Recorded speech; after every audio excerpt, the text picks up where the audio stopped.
যুক্তরাজ্যের বার্মিংহামের পার্শ্ববর্তী শহর ওয়ালসলে বাংলাদেশিদের মাধ্যমে পরিচালিত স্বনামধন্য প্রতিষ্ঠান ওয়ালসল বাংলাদেশ প্রোগ্রেসিভ সোসাইটির বাৎসরিক অনুষ্ঠান ও ঈদ পুনর্মিলনী সভা অনুষ্ঠিত হয়েছে।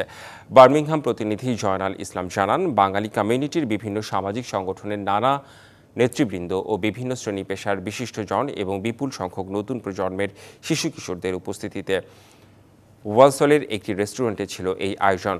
আলহাজ মোস্তফা চৌধুরী যুবরাজ ও জহুরাত চৌধুরীর পরিচালনায় বক্তব্য রাখেন কাউন্সিলের উচ্চপদস্থ কর্মকর্তা ক্রিস ডেরি, নাট্যকার মুরাদ খান, কমিউনিটি নেতা নিয়াজ জায়গিরদার, ডক্টর জশ মোহাম্মদ রিশনা হক।